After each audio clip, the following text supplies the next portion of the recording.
پاکستان سے محبت کرتی ہوئی سیاسی سرگرمی یہاں پر ہونی چاہیے. یہ اسی طرح واش کر دے گی, دھو دے گی, جس طرح ایک بارش کسی گندگی کو دھو دیتی ہے. یہ ایکشن کمیٹی وغیرہ جو ہے اور بھارت کے ان کی مدد مانگتی ہوئی تقریریں آپ کے سامنے ہیں, یہ سب کے سب واش ہو کے رہ جائیں گی. پھر پاکستان کا نیریٹو جو ہے وہ وہاں پر چلے گا. اب اس کو ملائیں, میں اگلے نقطے کی طرف آتا ہوں. وہ یہ ہے کہ آپ یہ دیکھیں کہ جب میں سیاسی اور انتظامی نااہلی کی بات کرتا ہوں, یہاں کے لوگوں کے مسائل کی بات کرتا ہوں, تو وہ موجود ہیں. تو وہ کون حل کر سکتا ہے؟ وہ صرف ایک ہی پولیٹیکل پارٹی ہے, وہ حل کر سکتی ہے. ورنہ دوسری طرف اگر آپ کسی اور کی طرف جائیں تو جن کی یہاں پر حکومت ہے اس وقت بھی موجود ہے, میں فیصل راٹھور صاحب کی بات کر رہا ہوں, ان کی گورننس بھی بالکل ویسی ہی ہے جیسی آپ سندھ کے حوالے سے گورننس دیکھ سکتے ہیں, کراچی کے حوالے سے گورننس دیکھ سکتے ہیں, یا آپ گلگت بلتستان, چونکہ آپ متنازع علاقہ اس کے ساتھ ملتا جلتا ہے, آپ گلگت بلتستان میں مہدی شاہ کا پہلا دور دیکھ سکتے ہیں. تو یہ اس قسم کی ملتی جلتی گورننس ہے, اور فیصل راٹھور صاحب کے دور میں بھی یہاں پر گورننس کے مسائل ہی ہیں کہ ایک مرتبہ پھر ایکشن کمیٹی جو ہے وہ سامنے آئی. تو یہاں پر ہمیں گڈ گورننس کی ضرورت ہے. ہمیں یہاں پر ان لوگوں کی ضرورت ہے جو اپنی سیاست نہ بچائیں بلکہ ریاست کو بچائیں. بالکل اسی طرح جس طرح گلگت بلتستان میں پاکستان پیپلز پارٹی کے بعد مسلم لیگ نون کا وزیر اعلیٰ آتا ہے تو وہاں پر کوئی فرقہ وارانہ قتل نہیں ہوتا.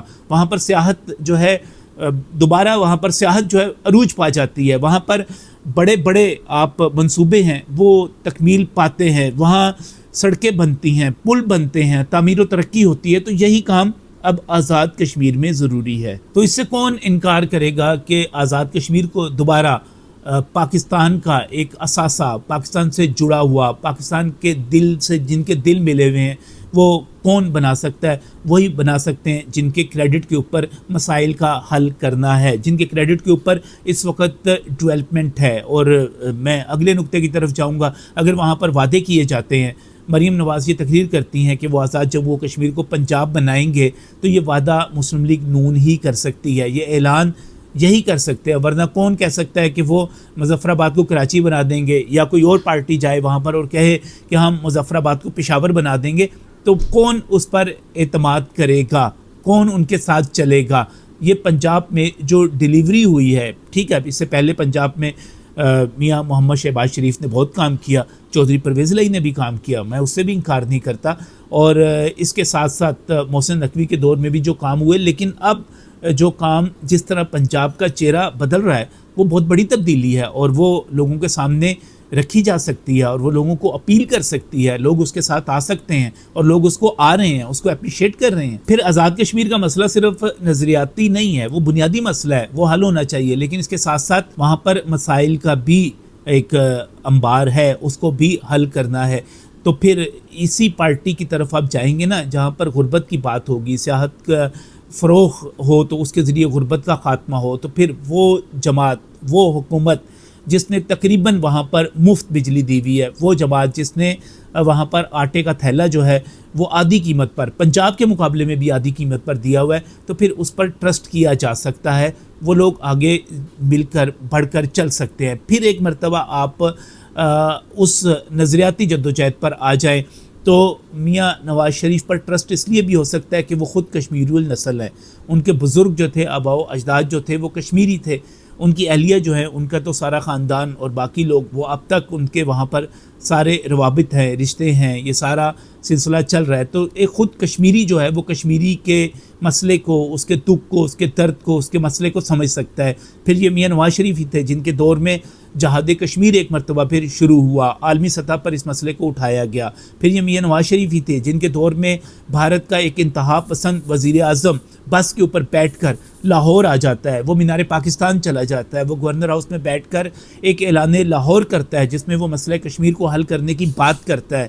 ظاہر ہے یہ کام وہ تو نہیں کر سکتے جن کے دور میں 5 اگست 2019 کی بات کر رہا ہوں, جو سقوط سری نگر کروا کر چلے گئے اور کچھ بھی نہیں کر سکے. تو ظاہر ہے پھر آپ نے اگر کشمیر کو دوبارہ کشمیر بنانا ہے، آزاد کشمیر رکھنا ہے، اس کو برقرار رکھنا ہے، بلکہ آپ نے مقبوضہ کشمیر کو آل پارٹیز حریت کانفرنس کو وہاں پر جو مسلمان ہیں جن کے دل پاکستان کے ساتھ دھڑکتے ہیں، جن کی میتیں پاکستان کے پرچم میں دفن کی جاتی ہیں، جو آج بھی کوئی میچ ہوتا ہے تو وہاں پر پاکستان زندہ باد کا نعرہ لگاتے ہیں، ان کو ساتھ لے کر چلنا ہے تو پھر ایک ہی پارٹی ہے، اسی کو ساتھ لے کر آپ کو چلنا ہوگا۔ اور مجھے آخر میں کہنا ہے کہ مسلم لیگ نون کو بھی جہاں اپنی ایکٹیویٹی بڑھانی چاہیے، پولیٹیکل ایکٹیویٹی، تاکہ جو نیگیٹو ایکٹیویٹیز ہیں ان کی نفی ہو سکے، وہ ختم ہو سکیں، اس کے ساتھ ساتھ مجھے ایک اور اہم نقطہ بھی یہاں پر بیان کرنا ہے، وہ یہ ہے کہ اس وقت وفاق میں مسلم لیگ نون کی حکومت ہے۔ میاں نواز شریف نے کہا کہ وہ وزیر اعظم شہباز شریف سے کہیں گے کہ ہم یہاں پر الیکشن جیتتے ہیں تو مجھے یہاں کا وزیر اعظم بنا دیں۔ مجھے یہ کہنا ہے کہ مسلم لیگ نون بالکل یہاں پر آزاد کشمیر سے دستبردار نہ ہو، سرنڈر نہ کرے، اپنے اتحادیوں کے سامنے بھی اس طرح سرنڈر نہ کرے، آزاد کشمیر کو اس طرح نہ چھوڑے جس طرح اس نے گلگت بلتستان میں وہ حکومت بنا سکتی تھی لیکن اس نے چھوڑ دیا وفاق کی حکومت کے لیے۔ یہاں پر اس کو سٹینڈ لینا چاہیے۔ آزاد کشمیر بہت سینسٹیو مسئلہ ہے، اس کو کوئی دوسری جماعت، پیپلز پارٹی، پاکستان تحریک انصاف، یہ لوگ نہیں سنبھال سکتے، یہ نہیں کر سکیں گے، ان کا گورننس کے ایشوز ہیں۔ تو پھر آپ کو جو ہے اس پر ڈٹ جانا چاہیے، اسٹیبلشمنٹ سے بھی بات کرنی چاہیے، آپ کو وہاں کے عوام سے بھی بات کرنی چاہیے، اپنا مقدمہ بھی لڑنا چاہیے، بھرپور طریقے سے الیکشن بھی لڑنا چاہیے، اور اس کے بعد آزاد کشمیر سے ہرگز دستبردار نہیں ہونا چاہیے، کیونکہ خدا نہ خواستہ اگر آپ آزاد کشمیر سے بھی دستبردار ہو گئے تو مجھے ڈر لگ رہا ہے کہ آنے والے دنوں میں یہ جو بیڈ گورننس پچھلے 5 6 7 سالوں سے ہم دیکھ رہے ہیں، اگر یہ چلتی رہی تو پھر تباہی مچ جائے گی، پھر شاید کشمیر خدا نہ خواستہ ہمارے ساتھ نہ رہے۔